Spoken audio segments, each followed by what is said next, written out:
Hello, Krasimir here and welcome back to another FumeFX and NodeWorks tutorial. In this session we'll create a sparkle stick simulation using FumeFX 7.5.1. You'll see how easily you can control fire propagation with NodeWorks particles, access particle attributes directly inside Arnold shaders, and use NodeWorks to generate smoke and FumeFX GPU Simulation.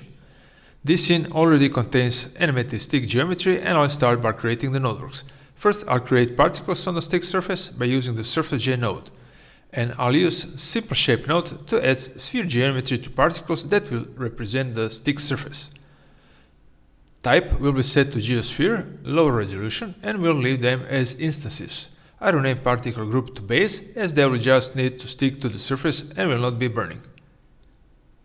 Those particles should not move, and we'll need to make them a little bit smaller, and with a size variation of 50% that will add randomness to the surface. To cover the entire stick, we'll need a little bit more particles, so I'll set the birth rate to 50,000. Now, when the whole stick is covered, we need to make those particles follow the cylinder motion. That is easy to accomplish by using the log to object node.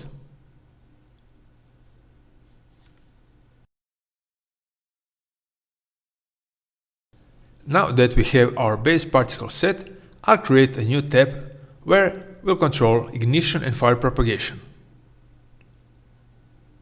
I'll create a new particle group and name it burning. At the top of the stick, I already have one helper box object that will be used to ignite this stick and convert particles that are inside the box from base particle group to ignite particle group. First I need get particle group node for base particles and the object test node, and we can use it default values. However, I want this test to be done only when the particles are created on the first frame, so I'll change filter to new particles. Otherwise, this test would be performed on each frame. And finally, we'll connect set particle group, which will change the particle group of the particles. Now we need to lock burning particles to the stick as well, but let me just for now hide the NodeWorks geometry so we can actually see particles in their groups. I will use the regular expression option and type particle group names that I want to stick as well. Now we had both groups following the stick motion. We have ignition done, so let's create the fire propagation. This will be done so that particles from the burning group propagate throughout the base particles and convert base particles to burning particles. So let's grab the burning particles and use the neighbors node. Neighbors node will, for each burning particle on the input, look into the base particles in the vicinity. Neighbors node is one of the probably most useful and versatile nodes within the NodeWorks user interface. But for now, we just use basic parameters with small tweaks to make it work. So set radius search for just one closest particle without any search offset. And this is a very small scale sim, so I set the search radius to 1.0. The base particles it finds will be moved to the burning particle group. Keep in mind that particles that are found will be available on the neighbor's output pin. One handy trick is that I can drag and hold Ctrl key to create set particle group node. Without holding the Ctrl key, we would create the get particle group node. Now we can see that the fire propagates really nicely. If you like to speed it up, you can increase the maximum count value and the search radius value, but don't go too high because increasing the search radius will slow the neighbors node down. One more thing to add is the new material ID that we need to set for the particles that are currently burning. Fire propagation setup is done, so let's proceed to add some sparks. I will start by creating get particle group node for burning particles and change its mode to new in group. Next, we need the spawn node that will be used to generate new particles when particles enter the burning particle group. I'll add one display attribute node to display spawn particle velocity vector so that we can clearly see what's going on. We will need to set their direction to move away along the surface normal. I'll use object test node against cylinder object and use face normal to set spawn particle direction. To add some randomness, I will increase position jitter to 0.2 and direction variation maximum value to 110 degrees, which will now spread particle emission nicely. I will also increase speed to 100 and also add some variation of 20%. Particles birth rate will be set to 1, but I will want a bit randomness into the quantity. By changing the quantity, we will get different number of sparks emerging from a single burning particle. I will add a random node, set its output to integer, since we want values like 1, 2, 3, 4, 5, 6 and not fractions, and I set the values between 1 and 5. And this node output result will be set as input for the quantity.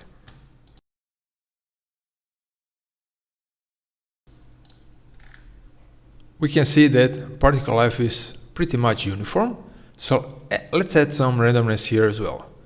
Great thing about NodeWorks is that you can easily apply randomness to almost every particle and node attribute. Now I'll add random node, change output to integer as well, and I'll set minimum to 2 and maximum to 8, and I'll connect that to life.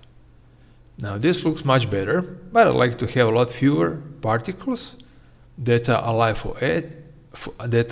for 8 frames than this. So random node includes several random number distributions, and I'll use the exponential distribution.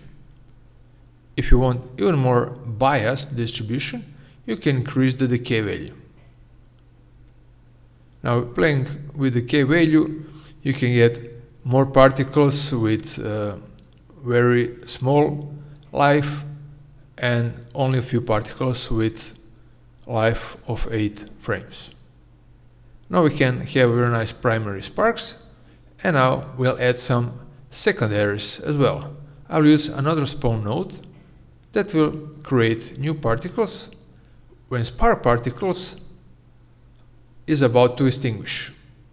I'll use getParticleGroup, and here I'll use the HTest node. So I'll set the test when the particle is about to reach the lifespan, and put this to spawn node enable pin. I'll add another display attribute node so we can see spawn to particle velocities. Inside the spawn generator node, I'll set birth rate to 1, lifespan only to 1 frame, and directional variation maximum to 140 degrees. Initial spawn direction will be set to be in direction of the parent particle velocity. Next, I will quickly set up random node for quantity. I will use uniform distribution, but will set 0 for the minimum value, as I want some primary sparks not to have any secondaries, and I'll also set the maximum value to 10. You can play with this value to generate more or less secondary sparks. As for speed, similar to primary spark setup, I will use random node with exponential distribution between 1 and 3. If you want shorter secondary sparks, you can use lower value like 2, and if you want larger, you would use value like 4 or 5. I will open now Arnold render view so that we can see how this setup looks rendered with motion blur. Camera has motion blur enabled, so we can see particle trails. I'll set both spawn particle groups to render as Arnold points, so you can see them in the Arnold render view. Now we can see that they are very large, so I need to scale them down to 0.05. Secondaries are now placed at the base of the particle streak according to the camera motion blur settings. If you want to move spawn location to the end of the camera motion blur trail, we need to multiply particle velocity by 0.5 as our motion blur interval and add that to the current particle position and spawn at that location. Now the secondaries are visually placed at the tip of the spawn particles. I will now add a third tab and name it force, and also add gravity and drag force nodes for all spawned particles by using the regular expression. Set drag to 2 and gravity to 3. Now if I enable disable this force tab, we can see that effects on sparks is minimal, but just enough to add to the simulation realism. Now I'll show you how easy it is in Arnold renderer to access NodeWorks particle attributes, but first I'll use material ID node to assign material ID 3 to both spawn particle groups, of course using the copy paste for the second option node, and I open material editor, and you can see I have multi-material here with 3 materials for base particles, burning particles and sparks. I will now assign this multi-material to the NodeWorks so Arnold can use it to render particles.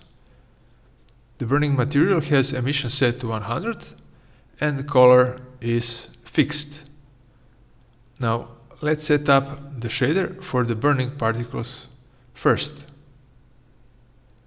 I'll disable both spawn nodes for now and open Arnold render view.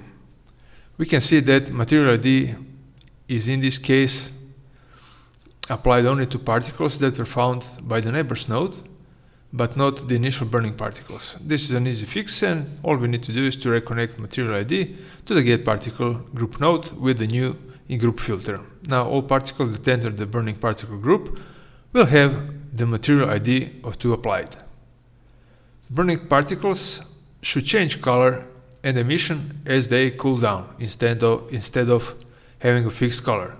There's a few ways to do that, but the easiest one is to use the particle age.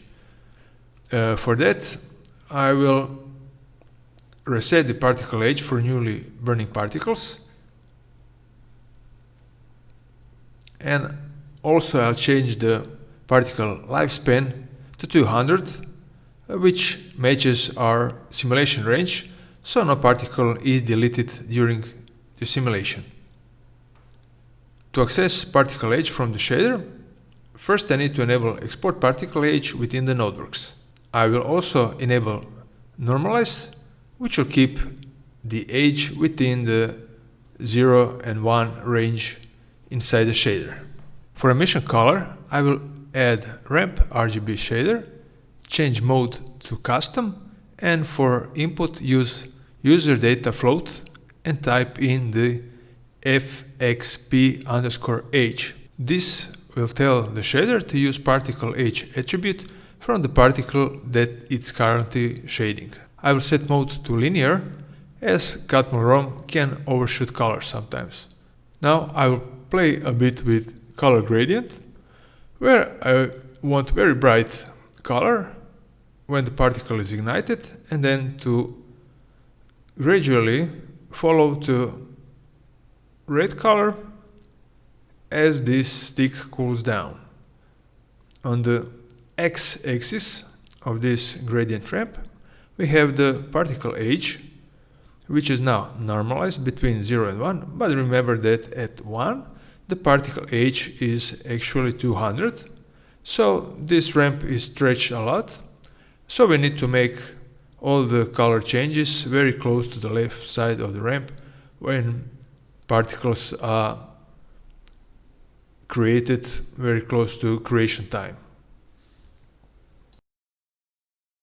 Next, let me show you how to add some randomness for Spark's material emission color instead of all sparks to have the same color. Now, while we're here, let's enable the color attribute export, and right beside it you can read its name that you can access through the Arnold by using this time Arnold user data RGB, since color is an RGB attribute type.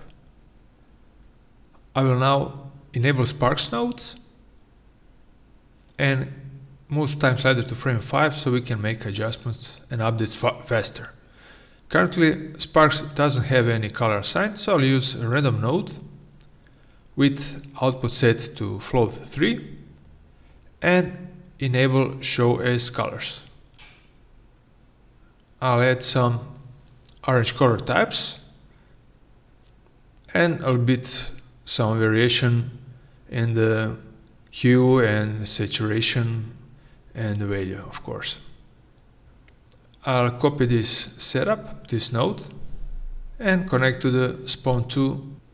Now, if you want to add a little bit of glow, you can use Arnold lens effect and set threshold around 0.6, radius 3 and strength to 0.5. Of course you can do this in the post, but let's have it here in the rendering window. There's one more thing left that I want to change. Go back to the spawn generator node, and we have the lifespan variation of 50% here that we don't need anymore because we use the random node for the lifespan. Now this is all about Sparks setup and the shaders, and I will move to the FumeFX GPU Simulation settings. As you can see, there's already FumeFX grid in the scene and covers the area where we expect the smoke to emit and rise. If I open parameter check option, we can see that its simulation parameters are left to default values, except that I have use CUDA acceleration enabled. You can apply particle sources in multiple ways, but I'm going to use NodeWorks as it offers maximum flexibility. To access FumeFX voxel data, we will need the FumeFX grid node where we can pick our FumeFX object. Mode will be left to simulation, which means that this node and all other nodes that are using it will be active only during the FumeFX simulation. Once the FumeFX simulation starts, it will communicate and exchange data with NodeWorks directly. We will also need to check the fields that we're going to use, so I'll enable smoke, fire, temperature and velocity. I will use spark particles as a source, but limit which ones we will be using by defining the age interval with age test node, and it's going to be between 0 and 1. This means that only newborn particles will generate fire. Finally, I will add a grid sources node and connect particles and age test. So this node will be enabled only for particles with age between 0 and 1. For the grid source node, I want to use particles and their spherical shape and define source particle radius to 0.4, which is, as you may remember, larger than the actual particle scale we used for rendering. I will enable fire and temperature as well as velocity, which I will increase to 2 and add a bit more of turbulence from the spark's motion. During the FumeFX simulation, we want to generate particle caches so that they have an exact particle cache as they were simulated. So first I will set the NodeWorks cache path that we will use for saving and loading. To save particle cache, I will use the save particle node and set its operating mode to during FumeFX simulation. We can disable few particle attributes that are not used, like spin, orientation, cluster, travel distance, and so on. This means that particles will be cached only when simulation is running and only the attributes that we have left checked. Now, to get the NodeWorks path, I will use simulation info node So whenever we change the NodeWorks path, this save particle cache node will be able to retrieve it properly. For now, we can close the NodeWorks and open the FumeFX. Now, when I open the FumeFX user interface and start the simulation, I will enable GPU viewport so that we can see the shading, GPU shading in the viewport. Now we can see that this fire has two long tendrils which we can reduce by increasing the burn rate, which will burn fire faster.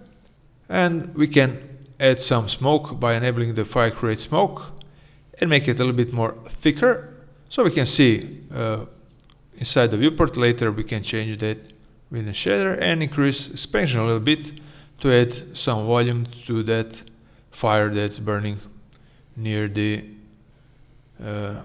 our stick.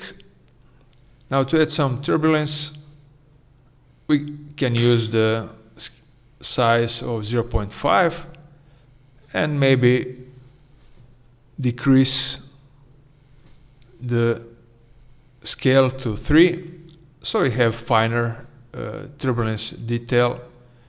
Basically in the smoke, fire is short-lived, so we won't see this effect a bit in fire in the smoke. Now let's see how this simulation looks if we change our particle H test just to increase to 2. Those are very fast particles, so if increase particle H to 2, our fire will be created in much larger volume,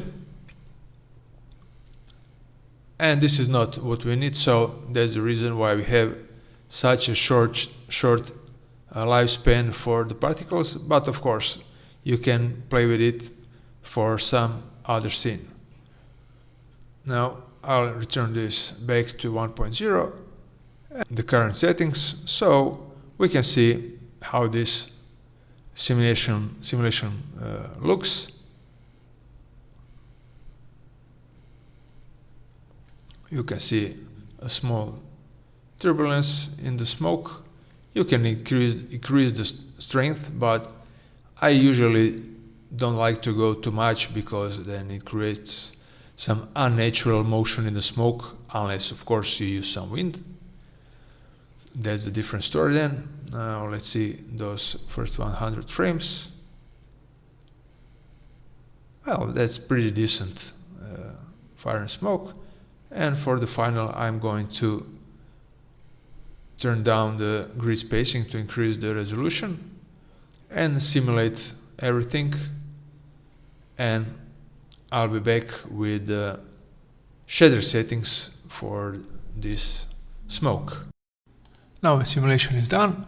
I'm going to change the shader to Arnold Redshift Volume Shader, export smoke, fire, fuel, temperature, go to, I already have this set up, standard volume, and you need to assign it to the FumeFX and open Arnold render view. So let's see what we have here. Okay, you can see smoke and everything is rendering. So I can just choose to render one region. I don't have everything to be rendered. So by changing the density, of course, you're going to change the opacity of the smoke, and I'm going to leave it at 0.1. Scattering color here is a little bit bluish, which I prefer, like a small contrast between warm yellow color and a little bit more bluish smoke. Nothing fancy here. Transparency, you can add some transparency in color to also add nice effects with Arnold. For the emission, I'm using black body radiation, but keep in mind that I'm using a fire channel, because I want to limit the black body radiation only for voxels with active fire instead of temperature, which is also included in the smoke. So that's for this tutorial. Thank you for watching. I hope you learned something new, and see you soon with FumeFX tutorials.